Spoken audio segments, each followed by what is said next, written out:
하나님 말씀 함께 나누겠습니다. 요한복음 16장 7절부터 13절까지의 말씀입니다. 요한복음 16장 7절부터 13절까지의 말씀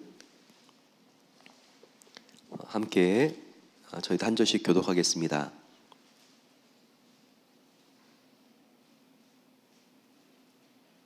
그러나 내가 너희에게 실상을 말하노니 내가 떠나는 것이 너희에게 유익이라.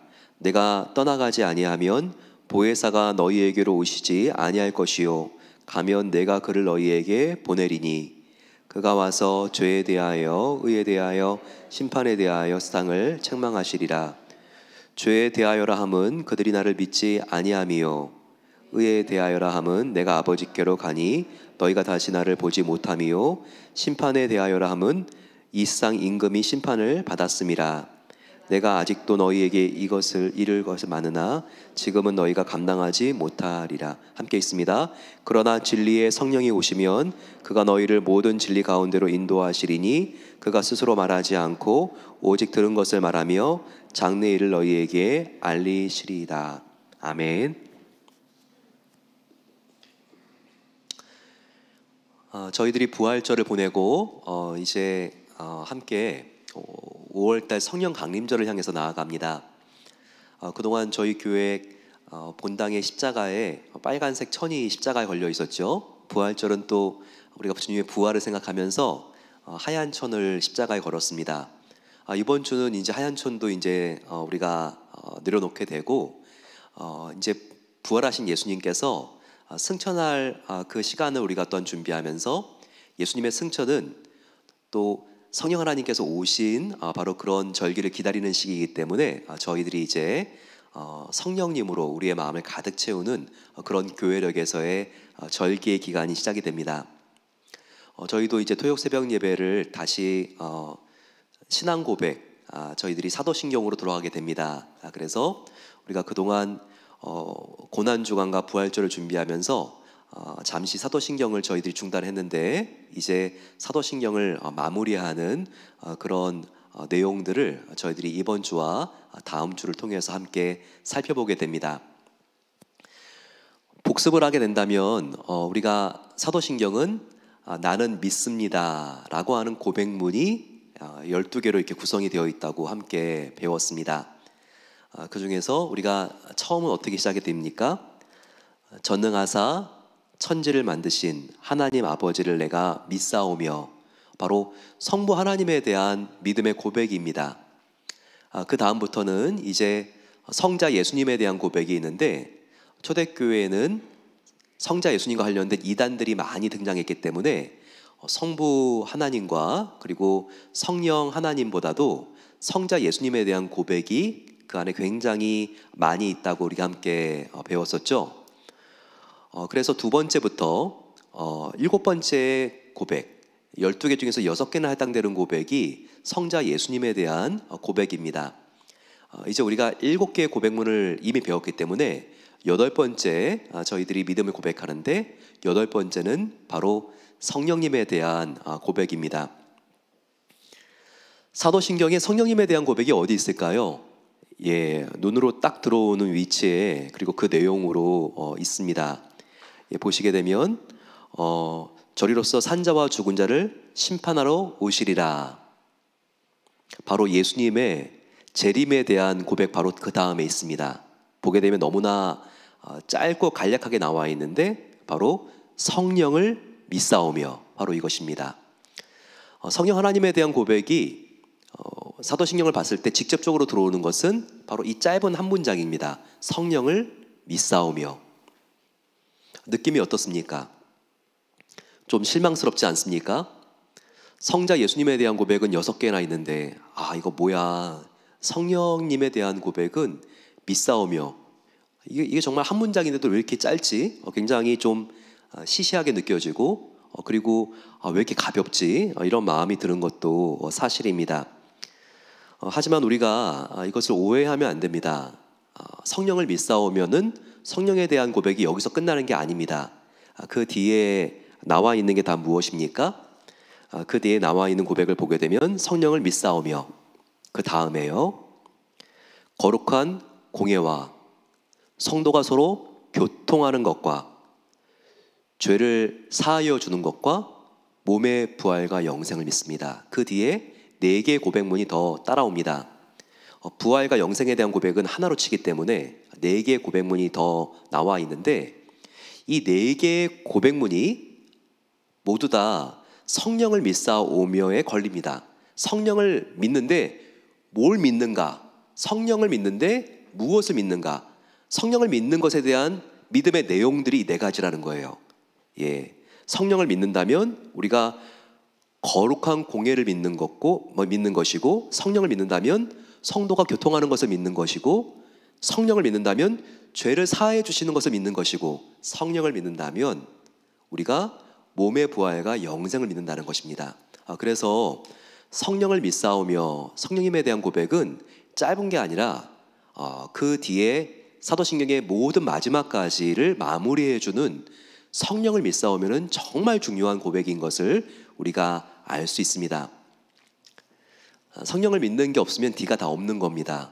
거룩한 공예도 믿을 수 없고, 성도가 서로 중보기도 해주시면서 교통하는 것도, 우리가 함께 중보기도하는 것도 믿을 수가 없고, 그리고 몸의 부활과 영생도 믿을 수 없다는 것, 죄가 용서받는 것도 믿을 수 없다는 것, 바로 이 사실을 할 때 우리가 성령을 인정하고 믿는 것이 얼마나 중요한가, 이것을 분명히 알 수 있습니다. 우리가 오늘 성령님에 대해서 배우면서 성령님은 언제부터 있었는가?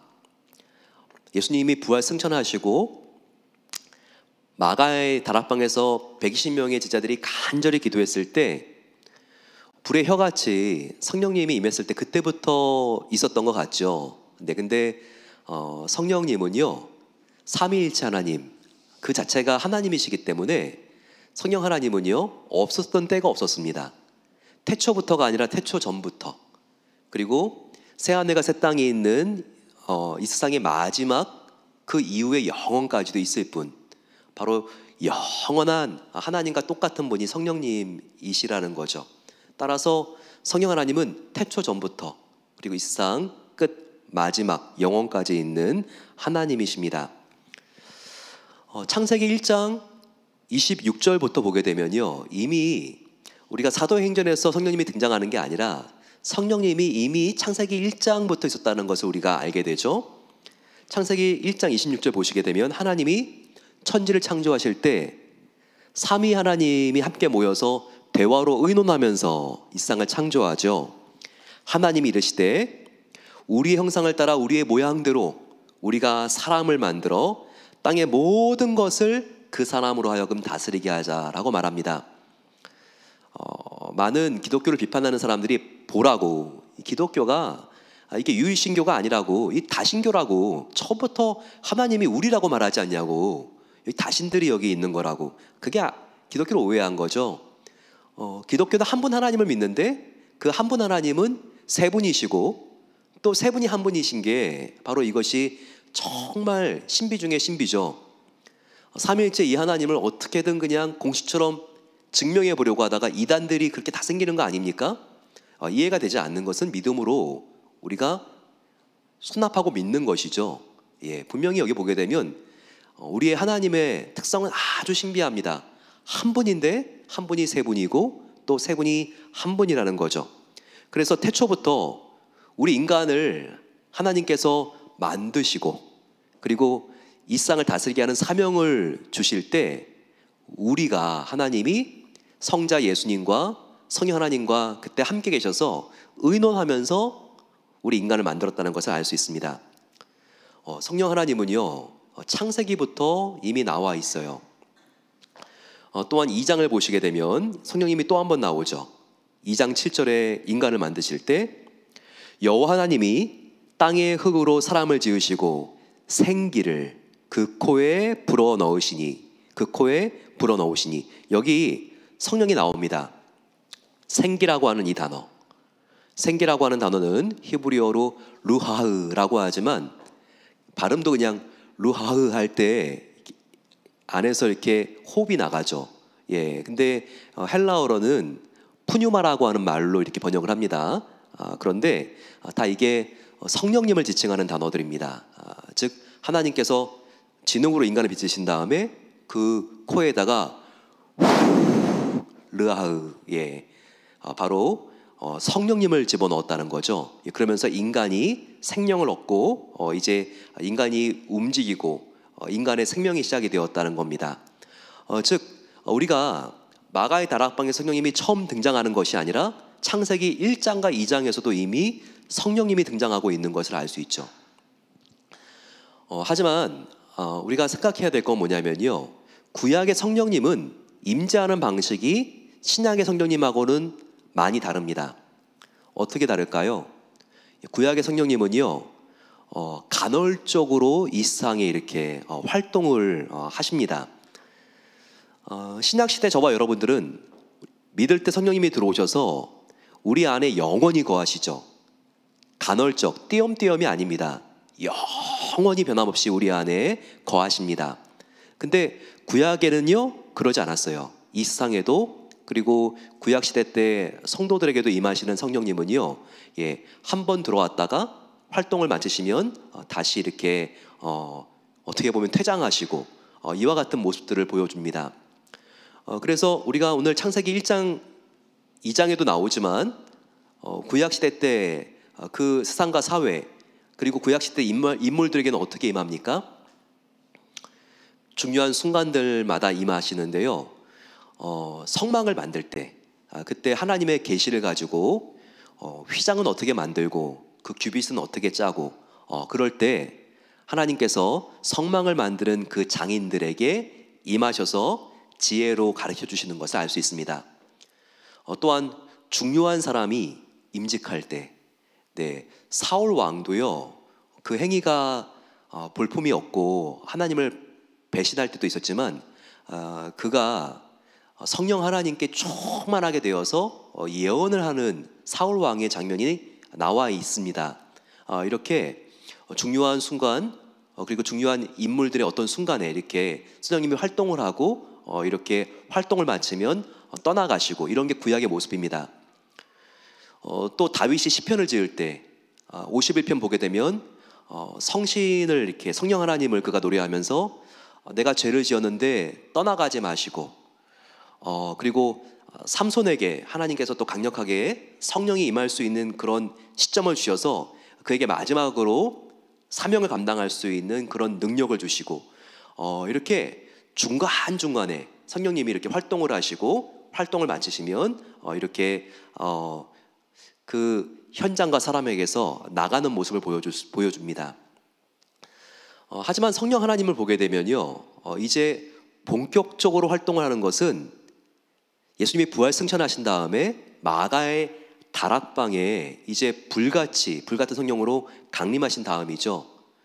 그래서 예수님이 십자가에 달려 돌아가시고 승천하신 다음에 그 기간부터, 그리고 저와 여러분들이 오늘을 살고 있는 2023년, 이 시대를 교회의 시대, 교회가 시작된 시대라고 하면서 또 성령의 시대라고 합니다. 어떻게 보면 교회사로 봤을 때 삼위일체 하나님은 항상 함께 계셨지만 주역이 바뀌는 것을 볼 수 있습니다. 구약시대 때의 주역은 누구인가? 성부 하나님이라고 볼 수 있고요.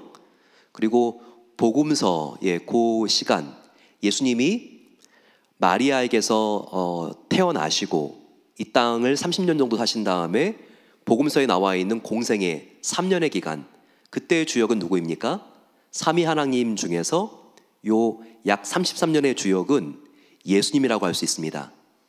그리고 부활 승천하신 예수님께서 성령을 저와 여러분들에게 부어주시는 바로 이 시대의 주역은 누구일까요? 성령 하나님이십니다. 이 시대의 주역이 성령 하나님이라고 해서 내 안에 성령님만 계시는가? 그게 아닙니다. 내 안에 성령님만 계시고 예수님과 하나님은 저 멀리, 어떻게 생각하기도 힘들고 불러도 우리의 목소리와 기도가 당도할 수 없는 정말 저 먼 곳 어딘가에서, 보이지도 않는 곳에서 하나님 계시고 그 보좌 우편에 예수님이 중보자로 계시고, 이게 아니라는 거예요. 물론 지금 하나님과 예수님의 그 위치는 보좌와 그 우편의 중보자지만 내 안에 성령님이 계시는데 그분은 누구입니까? 성령님이시지만 또 그분은 하나님이시죠. 그분은 하나님의 영이시고 예수님의 영이시죠. 내 안에 가득하신 분은 성령님이시지만 성령님 안에 성부 하나님과 성령 예수님이 또한 함께 계시다는 것.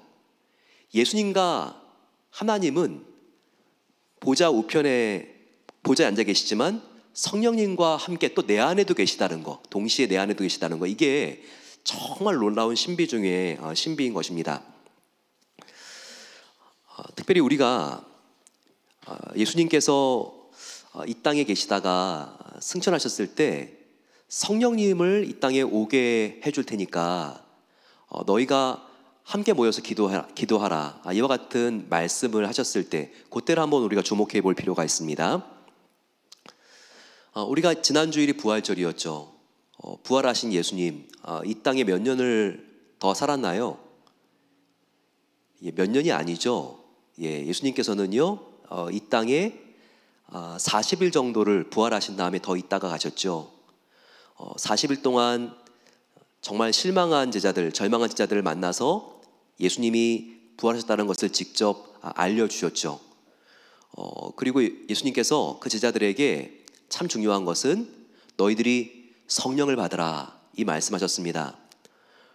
그러면서 예수님이 너희가 정말 성령을 받아야지 내가 이제 부활 승천하게 되는데 너희들이 나와 함께 있는 것이 되고 큰 능력을 받아서 나보다 더 큰 일을 행할 수 있다. 이렇게 예수님께서 알려주셨습니다.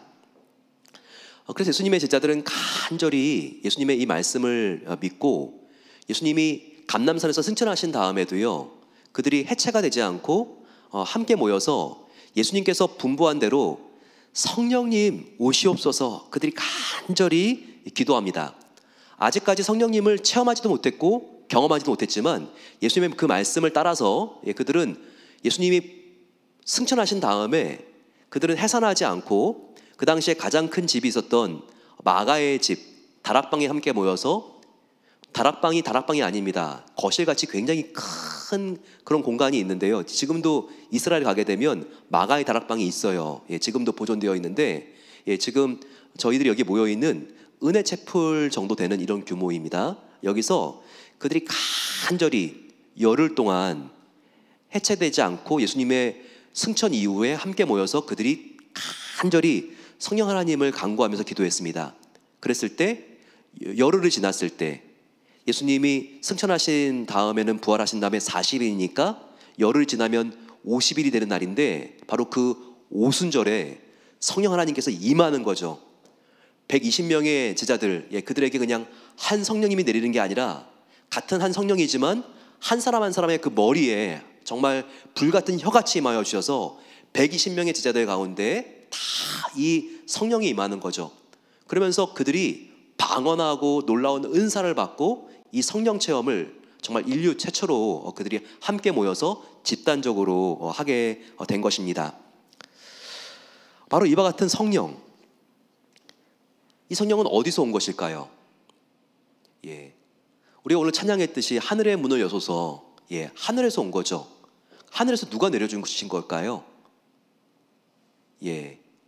바로 승천하신 예수님께서 예수님의 보좌 우편에 앉으신 다음에 거기서 내려주신 거죠. 거기서 내려주셔서 120명이 기도하고 있는 그 마가의 다락방 가운데 부어진 거죠. 여러분, 이게 제가 하는 말이 아니라 베드로가 사도행전에서 설교할 때 이 부분을 굉장히 중요하게 그가 역설하고 있습니다. 정말 사도행전 2장 33절을 보게 되면 베드로가 설교를 하는데요, 이 부분을 분명히 말하고 있어요. 사도행전 2장 33절 보게 되면 베드로가 이렇게 설교합니다. 하나님이 오른손으로 예수를 승천시키시고 높이심에 그가 약속하신 성령을, 예수님이 약속하신 성령을 아버지께로 받아서 너희가 보고 듣는 이것을 부어주셨느니라 라고 말하고 있습니다. 제가 언젠가 한번 설교한 적이 있는데요, 왕의 대관식, 그 왕이 있고 그리고 그 왕의 이제 아들 왕자가 이제는 왕의 자리를 물려받게 되는 그 왕의 대관식, 그때는 이 왕자가 왕으로부터 선물을 받아서 함께 축하하고 있는 백성들에게 마치 돌잔치에 떡을 돌리듯이 이렇게 자기의 대관식 때 아버지로부터 선물을 받아가지고 함께 이 백성들에게 선물을 나눠주는 그런 전통이 있었다는 것을 제가 한번 말씀드린 적이 있죠. 바로 그겁니다.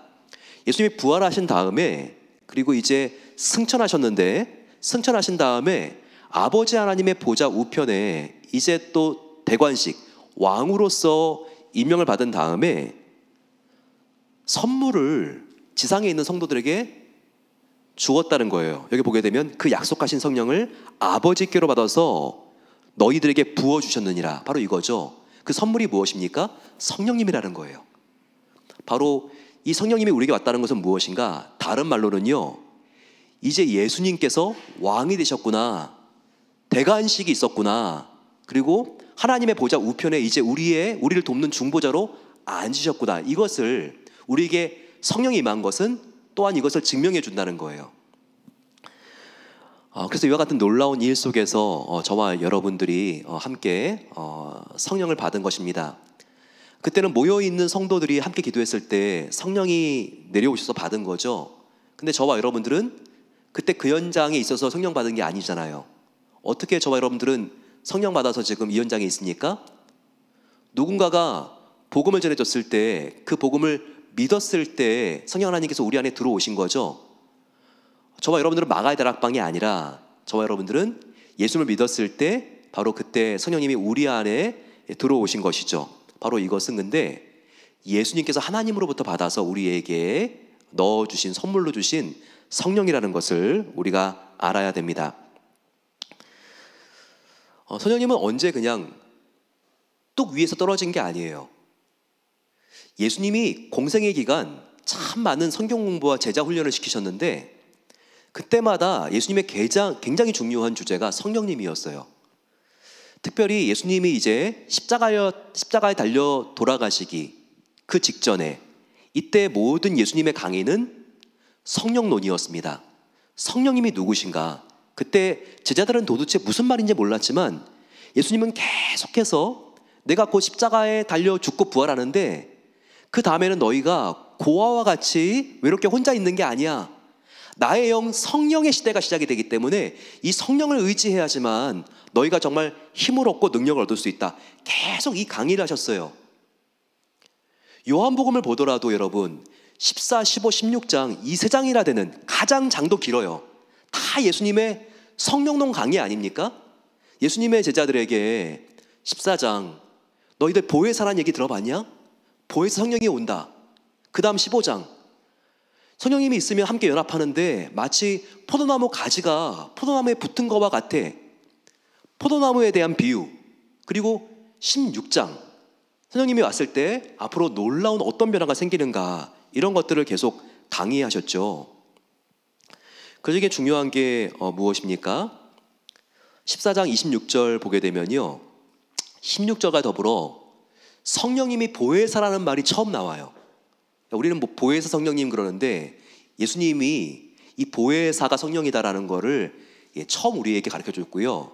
그게 바로 요한복음 14장에 나오죠. 보시면 여기 26절에도 예수님 이렇게 말씀하시지 않습니까? 곧 아버지께서 내 이름으로 보내실 성령, 그가 너희에게 모든 것을 가르치시고 내가 너희에게 말한 모든 것을 생각나게 하시리라 라고 말하고 있습니다. 보십시오. 26절 보혜사, 곧 아버지께서 내 이름으로 보내실 성령, 성령이 보혜사다라고 말하고 있죠. 보혜사가 뭡니까? 페라클레이토스라고 하죠. 페라, 가장 가까운 곁에, 클레이토스, 상담사, 상담가, 카운셀러. 즉 너희에게 임할 그 성령은 정말 가장 그 누구보다도 너를 가장 사랑하는 너의 어머니 혹은 너의 배우자보다 더 가까이에서 너를 정말 위로하고 너의 눈물을 닦아줄 수 있는 상담가, 카운셀러야. 예수님이 이것을 알려주신 거예요. 나의 영, 성령이 있는데 그는 보혜사다. 그는 정말 가장 가까이에 있는 원더풀 카운셀러다. 이것을 알려준 거죠. 그리고요, 놀라운 보혜사가 너희와 함께 있을 때의 축복을 말씀해 주십니다. 16장 7절 말씀 보게 되면 그러나 내가 너희에게 실상을 말하노니 내가 떠나가는 것이, 내가 승천하고 아버지께로 가는 것이 너희에게는 충격일 수 있지만 오히려 너희에겐 유익하다. 내가 떠나가지 아니하면 보혜사가 너희에게로 오시지 아니할 것이요 가면 내가 그를 너희에게 보내리라. 정말 예수님이 갔으니까, 승천하고 하나님의 보좌 우편에 앉으셨으니까 예수님께서 성령을 보내신 거죠. 아까 선물로 다 부어주셨으니까. 그때 제자들은요, 예수님이 떠나간다는 걸 이해를 못했어요. 십자가에 달려 죽는 것도 이해하지 못하는데 어떻게 하늘로 승천하는 걸 이해를 하겠습니까? 이때요. 그러니까 이제 예수님이 떠나간다 그러니까 뭐 어디 가시냐고 막 눈물을 흘리면서 갑작스럽게 이 제자들이 어린아이 막 갑자기 어머니가 여행 간다고 하는 것처럼 그렇게 난감해하고 충격을 받고 막 이렇게 당황해하지 않습니까? 근데 예수님은요, 떠나간다는 게 이제 하나님께로 가고 그리고 성령을 너희에게 보내준다는 바로 이런 의미였죠. 이게 너희들에게 유익하다. 내가 떠나가는 것이 너에게 유익하다. 왜 유익합니까? 이제 너희에겐 나 대신 성령이 오니까 유익한 거죠. 사실 예수님이 육신을 입고 이 땅에 있었기 때문에 그 당시 백성들이 예수님을 만나는 것은 아무리 예수님을 사랑해도요, 참 여러 가지로 어려웠습니다. 예수님이 몸이 하나니까 예수님과 대화를 하거나 뭔가 몸을 좀 이렇게 고침받기 위해서 안수기도를 받으려고 해도 얼마나 어려웠습니까? 정말 이 삭개오가 그렇게 예수님을 초청하고 기뻤던 것도 예수님을 이렇게 신방 요청을 해가지고 금방 오시는 분이 아니니까 이렇게 기뻐했던 거 아니었겠어요? 그리고 정말 그 당시에 너무 힘들고 예수님께 치료를 받고 싶지만 할 수 없었기 때문에 친구를 그렇게 들것에 실어가지고 지붕을 다 뜯어낸 다음에 그렇게 친구를 침상에 누워가지고 위에서 아래로 내려보낸 거 아니겠어요?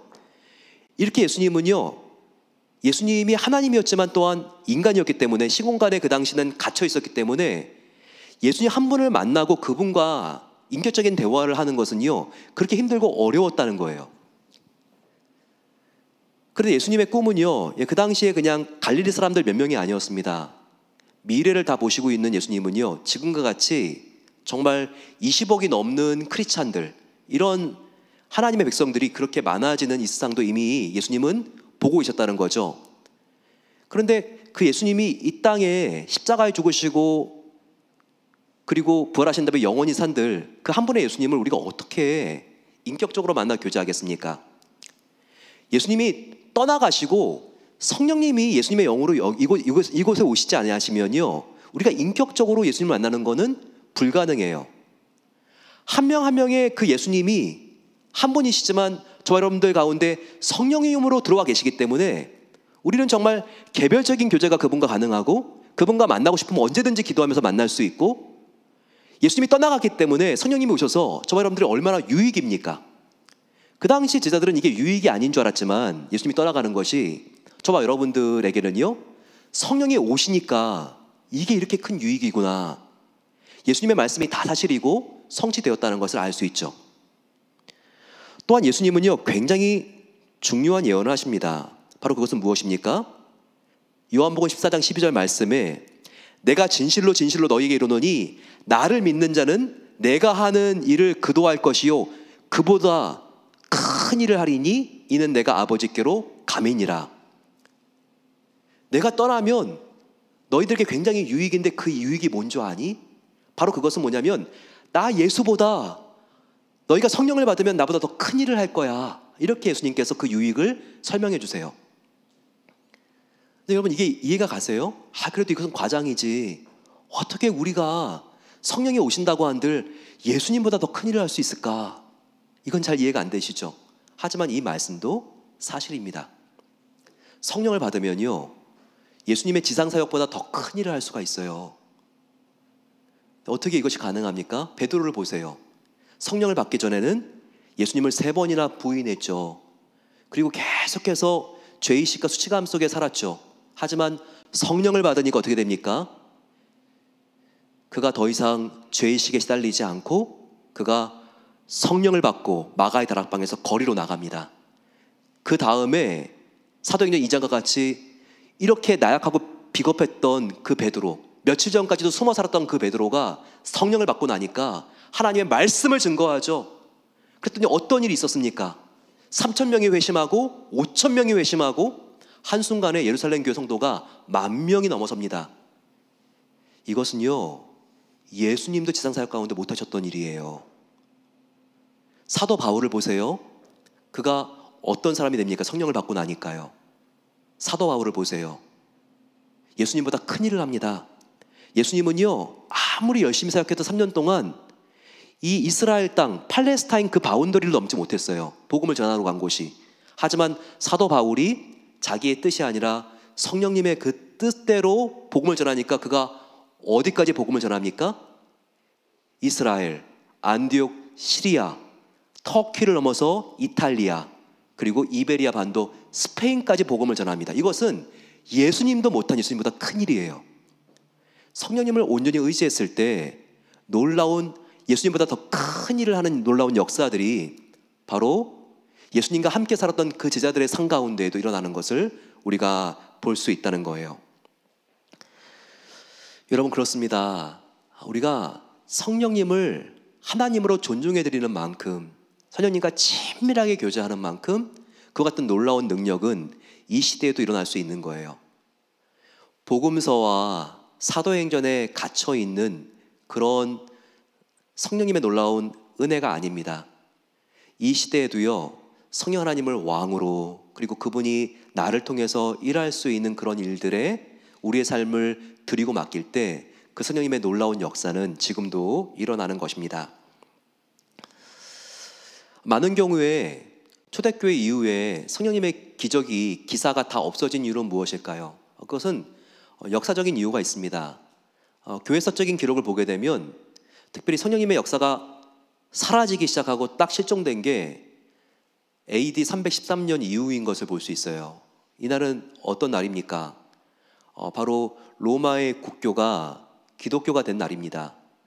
로마의 국교가 태양신 이교도가 아니라 기독교가 되면 더욱더 부흥해야지 이게 웬일인가요? 근데 그럴 수밖에 없죠. 삶이 편해졌거든요. 이 313년 콘스탄티누스 황제가 아주 이기기 힘든 전쟁에서 이긴 다음에 아직 로마는 복음적으로 준비가 돼 있지 않았는데 그냥 이제부터 우리의 국가의 종교는 기독교다 선포를 한 거죠. 만약에 생각해 보세요. 조선 전에 고려였는데 이 고려의 종교는 불교였습니다. 그런데 고려의 공민왕이라든지 이런 사람이 한순간에 이제 우리 고려의 종교는 이제 기독교다라고 이렇게 선포를 했다고 생각해 보세요. 그러면 사회는 준비가 되지 않았는데 엄청난 일이 벌어지는 거죠. 어떤 일이 벌어집니까? 그 나라의 수많은 절은 한순간에 절의 간판을 다 떼고 교회로 바뀝니다. 그 안에 있었던 정말 수만 명의 스님들은 한순간에 다 목사로 변하게 되는 겁니다. 이런 일이 로마에 일어났다는 거예요. 313년에. 그러고 나니까 어떻게 됩니까? 성, 신앙과 속, 이 쌍이 섞이게 되는 거죠. 그러면서 이 성령이라는 것도요, 하나의 창의적인 영감, 그리고 아주 다른 종교하고 비슷한 어떤 기운, 종교적인 기운, 이런 걸로 변질되는 거예요. 그러다 보니까 그때 이후로 로마뿐만 아니라 이 유럽의 중세시대 자체가 암흑기가 돼버린 것이죠. 더 이상 기독교를 믿으면 핍박받는 게 아니라 기독교를 믿어야지만 출세를 하니까, 사회적인 공직에 올라가려면 기독교를 믿어야 되니까, 이러니까 부패하게 되고 하나님 말씀의 권위는 떨어지고 하나님 말씀을 믿는 게 아니라 어떻게 액세서리와 같이 그렇게 바뀌게 되는 거죠. 그러면서 성령의 놀라운 역사는요, 1000년 동안 없었던 거예요. 사람들이 성교하지 않고 더 이상 복음을 전하지도 않고 이와 같은 사회로 완전히 변질돼 버린 것이죠. 하지만 그럼에도 불구하고 성령님의 능력을 믿는 공동체는요, 중세시대 가운데에도 놀라운 하나님의 임재와 은혜를 체험했습니다. 그 당시에 대표적인 것이 1700년도 초반 이 보헤미아 그리고 모라비안 지역, 지금의 체코입니다. 거기서 정말 깨어있는 한 정말 지도자와 영적인 지도자와 성도들이 모여서 모라비안 성교회를 만들었죠. 이 모라비안 성교회는요 한 교회였어요. 헤른후트라고 하는 지역에서 있었던 하나의 그냥 교회에 불과했어요. 하지만 정말 성령 이 말씀을 그대로 믿으려고 그래요. 성령 하나님이 함께 하시고 성령 하나님을 온전히 의지하면 나 예수보다 더 큰 일을 하리라. 이 말씀을 그대로 그들이 믿고 마음을 찢고 회개하면서 정말 경건하기 위해서 힘썼어요. 그리고 땅끝까지 이르러 내 증인이 되게 하리라. 예수님 부활하신 다음에 우리한테 말씀하신 것은 세계 선교구나. 이것을 그들이 깨달았어요. 참 먹을 것도 없었고 굶어 죽는 사람도 많았고 패스트푸드 드는 그런 아주 불확실한 전염병의 시대였지만 그들은 함께 모여서 간절히 기도했고요. 그리고 2명의 선교사를 서인도에 파견합니다. 파송했어요. 한 명은 옹기장이, 그리고 또 한 명은요 목수. 최초의 전문인 선교사가 이 교회, 한 교회에서 나간 거죠. 그 다음부터 그들은요 정말 그 당시가 1700년도 18세기였지만 1호 선교사를 파송하고 또 한 명의 선교사를 파송하고, 그래서 세계 각지에 이 한 교회가 선교사를 파송합니다. 남극에, 북극 그린랜드에, 아프리카에, 그리고 정말 이 북아메리카 인디언들도 복음을 들어야 되니까 또 이 북아메리카에, 자메이카에, 그들이 정말 이 선교사를 카누 같은 걸 태워가지고 계속해서 돌아오지도 못하는데 그들이 순교의 각오를 하고 이 한 교회에서 선교사를 파송합니다. 몇 명이 나갔는지 아세요? 이 한 교회에서 3000명의 선교사가 나갔어요. 대단한 것은요 1000년의 기간 동안 전 세계 교회가 이룬 것보다 더 많은 선교사를 이 한 교회에서 성령님에 정말 민감했더니 이 모라비안 이 교회가 세계 선교에 이와 같은 놀라운 일을 감당한 것입니다. 저는 이와 같은 놀라운 일이 우리 베델교회 가운데도 벌어지기를 소망합니다. 성령에 정말 깨어있고 성령님께 붙들 바가 되면요 우리 인간의 문제가 아니라는 거예요. 사회적인 불황이 있고 돈이 없고 정말 너무나 사회가 불확실하고, 하지만 정말 성령 하나님의 놀라운 능력은 돈에 매여지는 게 아닙니다. 성령 하나님의 놀라운 은혜와 부어짐의 역사는요 우리 인간의 건강, 나약함 여기에 매여지는 게 아니에요. 우리가 성령 하나님께 온전히 붙들려서 우리가 함께 주님을 바라볼 때 성령 하나님은 사도행전 그 초대교회 복음서에 갇혀진 하나님이 아니라 지금 저와 여러분들을 통해서 동일한 역사를 이룰 수 있는 놀라운 하나님이라는 것을 우리가 믿어야 합니다. 바로 이것이 신앙 고백을 할 때 우리가 성령을 믿사오며 라고 하는 고백인 것입니다. 함께 기도하겠습니다. 우리 함께 기도하면서 함께 찬양하기를 원하는데요 저희들 성령 하나님, 나의 지식이 아니라 나의 인격으로 내려와 주시고 성령 하나님을 붙들고 오늘 하루를 살아갈 때 주님, 우리가 어떤 일을 하더라도 성령 하나님을 믿고, 주님, 내가 성령 하나님이 없으면 발견할 수 없는 죄를 발견하고 회개하고 겸손하게 되게 하옵소서. 성령 하나님을 믿고 내 안에 성령의 열매가 가득히 생기기를 소망합니다. 성령의 놀라운 역사는 특별한 체험이나 어떠한 기적과 은사를 행하는 것보다도 회개와 낮아짐과 순종의 삶, 예수님의 성품을 담는 삶입니다. 주님, 내가 성령 충만하여서 갈라디아서 5장 22절의 열매, 오래 참음과 사랑과 희락과 화평과 자비와 양성과 충성과 온유와 절제의 열매를 맺을 수 있도록 내 안에 성령 충만함을 부어주시옵소서. 우리 그런 고백을 가지고 기도하는 마음으로 같이 우리 이 시간 184장 불길 같은 주성령, 우리 함께 이 찬양 박수치면서 함께 부르고요 저희들 함께 기도하는 시간 갖겠습니다. 불길 같은 주성령 당부하는 우리에게 지금 강림하셔서 영광 보여주소서. 성령이여 임하사 우리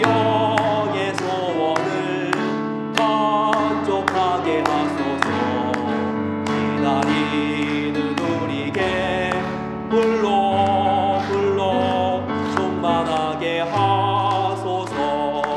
주의 제단 우리의 우리 몸과 영혼과 우리 가진 모든 것 지금 바치옵니다. 성령이여 임하사 우리 영의 소원을 만족하게 하소서. 기다리는 우리에게 불러 충만하게 하소서. 모든 것 다 바치고 비고비 내 마음에 성령 충만하도록 주여 채워주소서. 성령이여 임하사 우리 영의 소원을 만족하게 하소서. 기다리는 우리에게 불러 충만하게 하소서. 구속하신 주께서 약속하신 성령을 두고 간구하오니 지금 내려주소서. 성령이여 임하사 내 영혼의 소원을 만족하게 하소서. 기다리는 우리에게 불러 충만하게 하소서. 아멘. 놀라운 정말 불같은 성령님의 신비는 내 안에 계셔서 영원히 나와 함께 하시는 분뿐만 아니라 우리가 정말 성령 충만으로 내 마음이 가득하기를 간구할 때 정말 하나님께서 또한 부어주시는 놀라운 성령님이십니다. 내 안에 정말 이슬비와 같이 정말 예수님의 인격으로 덮이는 놀라운 영적인 충만, 또한 간절히 간구할 때 소낙비와 같이 부어주시는 놀라운 비상 충만. 아버지 하나님, 내 안이 성령 하나님의 인격으로 졌고 아버지 또한 나의 삶이 소낙비와 같이 부어주시는 하나님의 폭우로 아버지 하나님 적셔지기를 소망합니다. 아버지, 이렇게 내가 좌절하고 낙심하고 나약한 것이 아니라 다시 한번 아버지 주님의 놀라운 성령으로 목욕하고 다시 한번 내가 일어서기를 소망합니다. 아버지, 성령 충만하게 하여 주셔서 내 안에 새로운 기쁨, 능력, 아버지 감사함이 넘칠 수 있도록 은혜를 베풀어 주시옵소서. 예수님 한 분만으로, 성령님 한 분만으로 내가 만족합니다. 이것을 알고 아버지 날마다 감사하는 놀라운 아버지 나의 영성이 회복되어질 수 있도록 은혜 베풀어 주시옵소서. 같이 한번 이 시간 주여 함께 부르짖고 기도하겠습니다. 주여. 사랑의 아버지 하나님, 감사합니다. 아버지, 놀라운 주님의 성령, 아버지 하나님 그 임재 가운데 내가 아버지 나아가며 아버지 주님의 놀라운 성령으로 내가 새로워지기를 기도합니다. 아버지 하나님, 정말 하나님께서 선교지와 또한 아버지 정말 이 복음서뿐만 아니라 아버지 내가 정말 아버지 살고 있고 발을 딛고 호흡하고 있는 이 비벌튼 땅 오레곤 땅에서도 아버지 동일한 성령이 임할 줄로 믿습니다. 내 심령이 가난하고 아버지 성령 하나님을 내가 무시하지 않고 그분의 영을 아버지 그대로 믿고 나의 삶을 맡기고 순종하고 예수님의 성품을 닮아가기를 혈단할 때 아버지 회개를 통하여 나의 마음의 찢어짐을 통하여 아버지 하나님 정말 진정한 하나님의 놀라운 아버지 성령과 성령 충만함이 이 순간 이 시간에도 임할 줄을 믿습니다. 아버지, 우리에게 성령의 기름 부으심을 이 아침 부어주시기를 기도합니다.